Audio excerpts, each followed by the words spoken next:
Every so often in the readings we encounter the whole theme of the law and the value of the law. And at first glance it seems it goes back and forth. And sometimes there's a praising of the law and how the law should be fulfilled and how the law is great. And then you hear the opposite a lot of times. Oh, the law is a law of death, and how I've come to undo the law, and the law of the past does not apply anymore, and to create a new law. So it seems we're hearing almost a story out of the both sides of the mouth. On one side the law is good, and the other side the law is bad. Well, which one is it? It can't be both. And so one thing that's important to look at here is exactly what law are we talking about. And many times we hear the law, and we have to put it into the context. No, there are different types of law. And we can argue that there's a natural law that we see in the world that's reflected in nature and in the laws of physics and whatnot, and biology. There's also a divine law, the law that comes from God himself, most excellently found in the Ten Commandments, and all that can be derived from there. So the divine law also reflects not only God's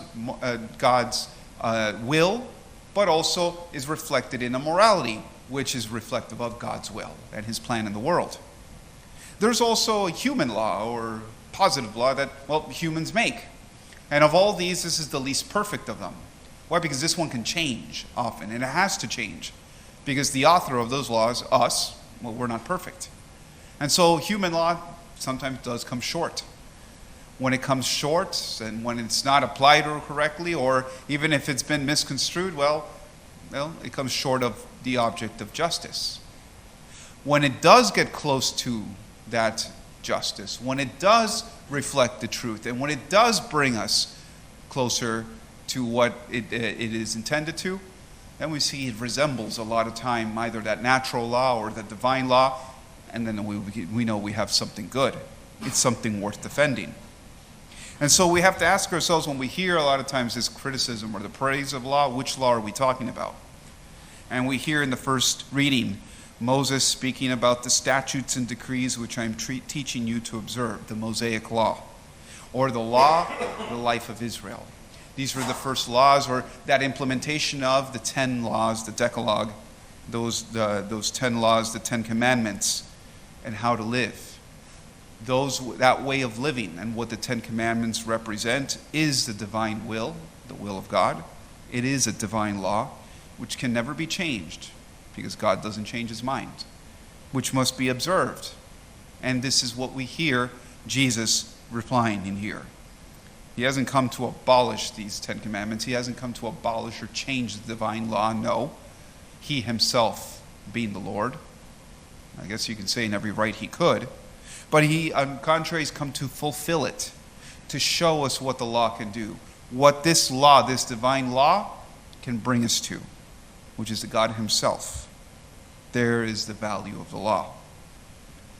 We live in what's sometimes called an antinomian time, a time when we don't really care too much for the law. The law that's full of loopholes that we make exceptions for, or we just completely ignore. Sometimes the laws that are passed now don't even get close to fulfilling that divine attribute, or that lofty goal that the law has. And so these are the laws that deservedly receive critique and criticism. Jesus tells us that those who breaks any of these commandments, and what we're talking about really are the 10 commandments, and teaches others to do so will be called least in the kingdom of heaven, and those who teaches those to obey those commandments will be the greatest in there. And so we look at ourselves and how much we uphold the divine law, or we uphold the laws that are worth upholding, or how much fuss do we make about those laws that aren't worth holding on, those human laws that fall short of the ideal. Related to the question of law is the obscure saint that's remembered today, Santo Torribio, because he himself was a lawyer. He was a member of the Inquisition.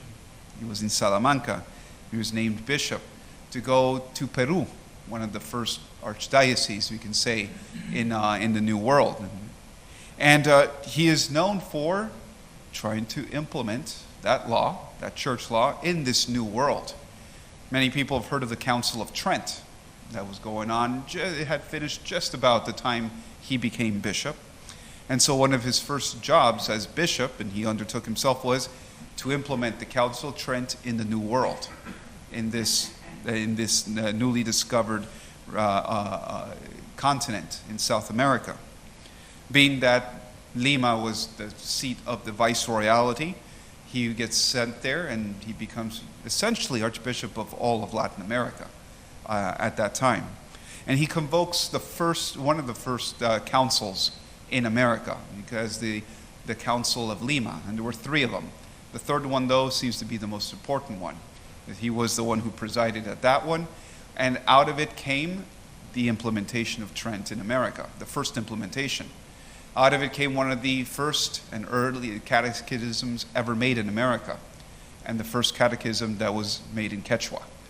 Part of that implementation was to make this available to everybody, and so the outcomes of that little-known Council of Lima was to produce a first catechism for the people that were there, for the Inca, and also in a Spanish translation of the catechism that came out of Trent as well. He went to teach others how to fulfill the law. And so Santo Torribio is recognized today. Like I said many times, people will look at the name, not have an idea who he is. He is a bigger deal on this side of the world, and a bigger deal especially in our history of our church in America. In the name of the Father, and the Son, and of the Holy Spirit.